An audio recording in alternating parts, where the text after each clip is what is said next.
Welcome to another edition of Middle-Level Education, the cream at the top. I'm Joe Pizzo, and I'm chatting today with Jennifer Yeager, a special education teacher at the Black River Middle School in Chester. A veteran of 8 years in the Chester schools, Jenn has spent the last 3 years at Black River. A very dedicated and inspirational teacher, Jenn is the 2015-2016 Morris County ARC Teacher of the Year. Also joining us today is Christopher Duffy, a Black River physical education teacher who facilitates a program inspired by Jenn's program. Thank you for joining me today, Jenn and Chris. Thank you for having us. Thanks for having me. Let's start off with you, Jenn. I understand that you conduct a special program known as the Think Different Project. Tell us a little bit about your program. Well, the Think Different Project is comprised of a couple different components. One component of the Think Different Project is called the Future Teachers Club.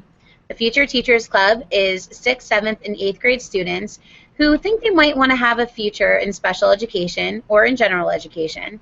And what they do is they come up with lesson plans to teach my students, and they come in a couple times a week and they conduct these lessons. And so that's really been a beautiful thing to kind of incorporate into our classroom.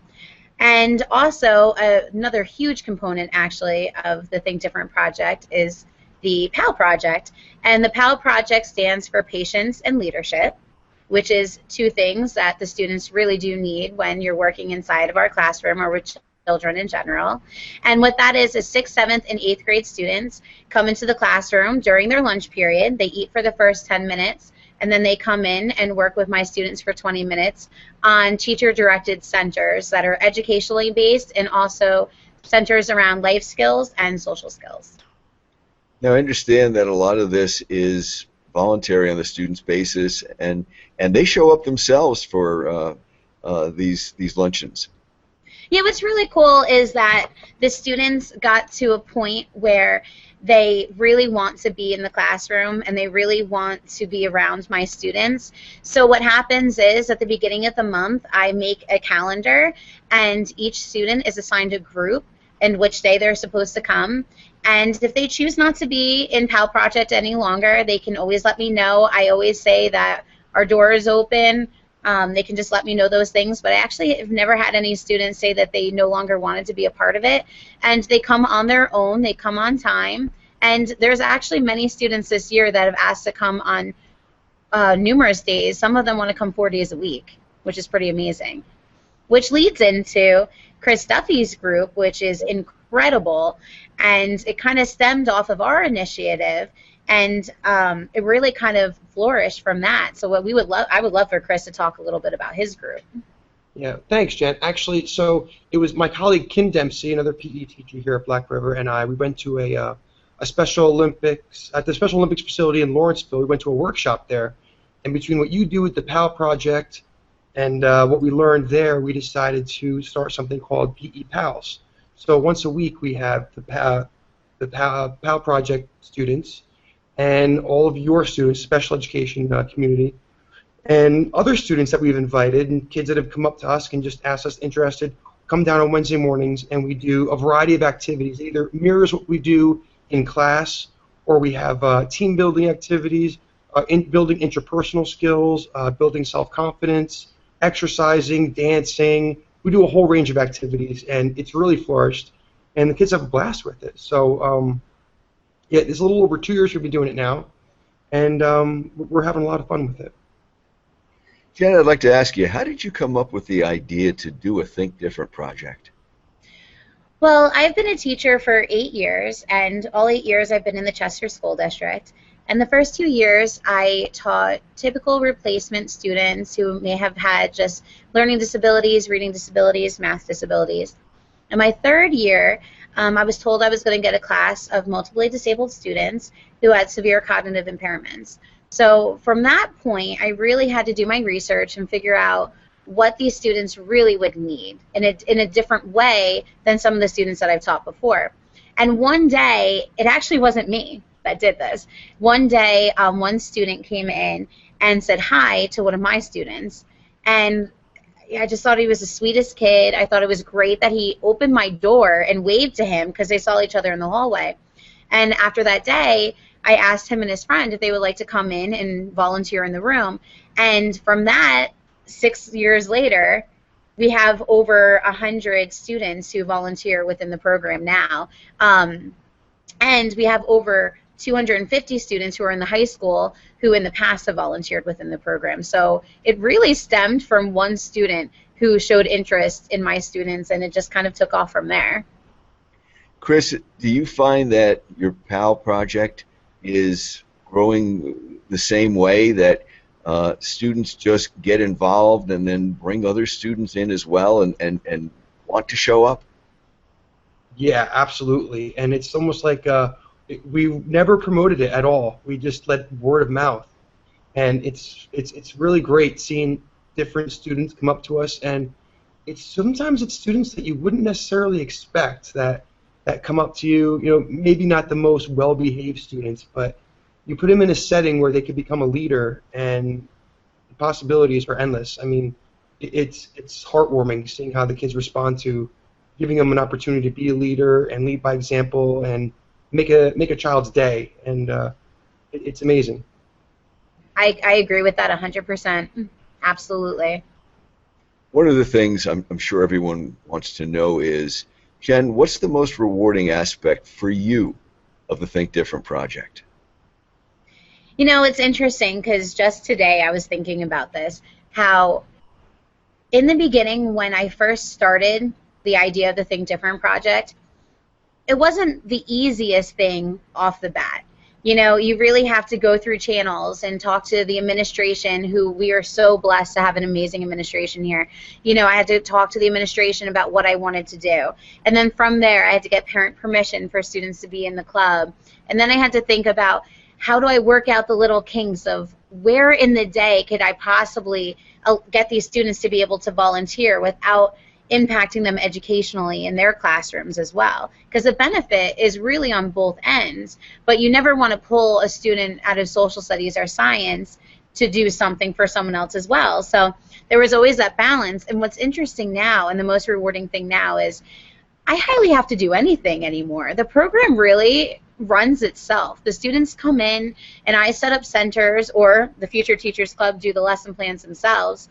But at this point, it's really its own entity, and to see it come so naturally now for the students to come in and know how to behave, know how to help manage behaviors within the classroom without me intervening, really those are the most rewarding things, to kind of see what a natural experience it is now for the students as opposed to a teacher directed, when the teacher no longer has to be the teacher in that situation.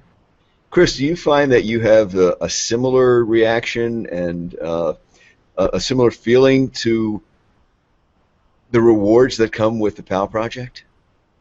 Absolutely, and I'm actually listening to Jen's response, and I completely agree. I mean, some students more than others. Some students, they feel a little bit unsure about it in the beginning.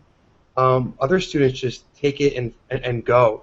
And I learn things from the students sometimes on how patient they are and how understanding they are and compassionate, and give them their friendship to a sincere level, and just assist them with all these different things and building their confidence. It's just and then it extends outside of the gymnasium and into other areas of the school, into the lunchroom, in the recess, on the playground, in the halls, and like Jen said, it's such a natural relationship that this bond grows. It's unbelievable. It's an outcome I never could have predicted, to be honest.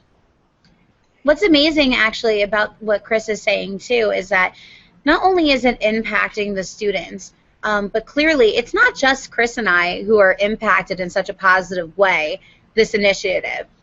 Clearly, I mean, Chris really hit the ground running along with Kim Dempsey to kind of figure out, where can I go, where can we go from the PAL project, and they bring it into PE PALs.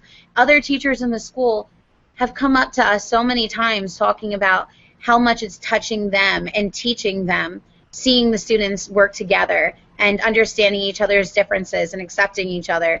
And it really went from a point where they were teaching us. The students are teaching us the patience and the leadership, and that actually just really goes with the name PAL, Project for Patience and Leadership. It really is an instrument of its own, absolutely. So where do you see your programs going in the future? Jen, we'll start with you first. Do you see more classroom involvement? Do you see more expansion into the community at large? What are your plans? Well, at this point, what's interesting about you saying the community is that right now, with the PAL project, we also go on field trips, and the students go to different dining establishments. They go to shows, to the theater, to basically give our students a good modeling experience out in the community and how they should behave, different interpersonal relationships, things like that. So at this point, I really feel that the project has grown into what it needs to be, into the strength it has right now is amazing. What I would love to see in the future, which would be amazing, is I always say that even though there's so many students who volunteer in the classroom, there's so many students, we also have an abilities awareness club that's after school to teach about different disabilities and how to accept people and what the disabilities are and the abilities these students have. The kids who join PAL Project, the kids who join Future Teachers Club, the kids that join PE PALs, Abilities Awareness Club, all these clubs and programs, kids that join them are not always the students that you need to actually join them. And what I mean by that is there's a lot of students who, and with no fault of their own, have difficulty understanding the population of students that I work with and other special needs students in the school. Maybe don't have as much exposure to working with them. And do maybe want to understand more, but maybe they don't have time to join the club. Or maybe they're just nervous to join the club. Those are the students who I really want to impact, not just through the other students in the club talking to them, but I want to impact them. And I would love in the future for there to be an abilities awareness related arts class where when the students go to physical education, the students go to STEM, they go to computers. I would love for the students to have a semester where they go to abilities awareness club or the abilities awareness class where they can learn the same things these students are learning as part of their academic day so that we can give more exposure to students who normally wouldn't join those clubs. Chris, how do you feel about that? You know, I'm actually just going to piggyback what Jen said. She's shared this vision with me in the past, and I think it's a phenomenal idea. You know, we have these students that come to PE Pals and PAL Project, and it's amazing what's going on in those inside those four walls. But you want to reach more. You want to reach every student. So it would be amazing to be able to have it part of the curriculum and have students, so every single student in the student body could be a part of it and not feel unsure or nervous about approaching one of the special ed students, and you know, just bringing them all together, raising the awareness really. And I think the only way to completely raise the awareness and reach every single student is to have a class or something where everyone could go. I mean, some students are busy with other sports and other programs and clubs that they just aren't a part of it. And with Jen's vision and reaching every student, I think that's amazing. I'd like to assist her with that. That'd be awesome. Now let me ask you, is there a final message that you would like to share with our audience of middle-level educators who are viewing our on-air chat and might try to implement something similar to the programs that you have? Or is there some inspiration to the regular classroom teacher, the regular ed teacher, to get more involved? Jen? I actually did my master's thesis on teaching severely cognitive impaired students within the middle school setting. That was what I did my thesis on. And the results I got from my thesis were very telling and very interesting. And what those results were telling me was that having students at the level that mine are, and we're talking in the middle school, just to kind of put it out there to the other middle school educators out there, these students are at, some of them, preschool level, kindergarten, first grade, way different than the level that we're used to in the general education classes. the consensus was that it's very difficult to modify for the students when they're in the public school setting. And that if there's behaviors, it's very difficult to manage the typical classroom behaviors and the behaviors they may see from some of the students. What I would have to say as a final thought is give it a chance, because it is such an amazing, rewarding experience when you can bring all the students together and put them all on a level playing field. You can modify. Special education teachers can modify. The experiences that they are getting right now are priceless. So for teachers, I would literally say it's changed my life in a way that I can never repay. I mean, it's really an amazing experience.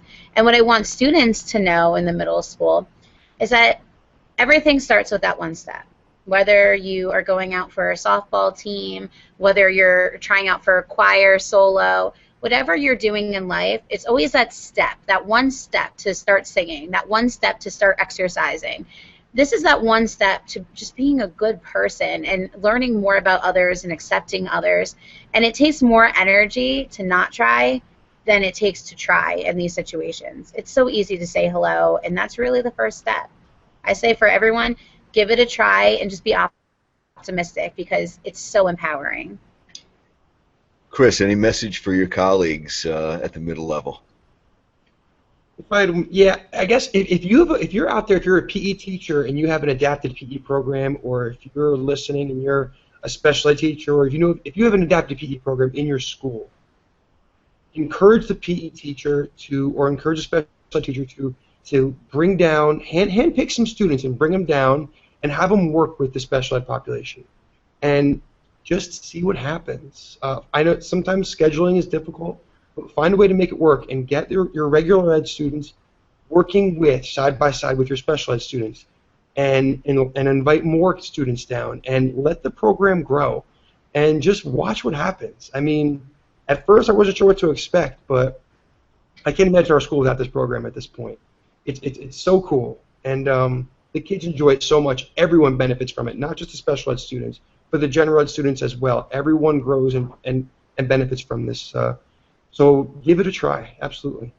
And to piggyback real quick off of what Chris just said, if you remember back to the beginning of this interview, my program started with 2 kids. It started with 1 kid who brought another kid. Okay, so that was such an amazing point that Chris made. It doesn't have to be 100 kids at the get-go and you're managing and micromanaging all of this. Chris has an amazing point to say, bring a couple kids, get it started, see how it works, and then grow. Great point, Chris. It's been a pleasure chatting with Jennifer Yeager, whose Think Different project is inspiring many students in the Chester schools, and Christopher Duffy, who facilitates the PAL project. Jen, Chris, thank you so much for your time, and I'm sure you're going to keep inspiring students along the way every single day. Thank you. Thanks for having me. Thank you. Thank you one and all for joining us on Middle Level Education, the cream at the top. I'm Joe Pizzo. It's been a pleasure. Have a wonderful day.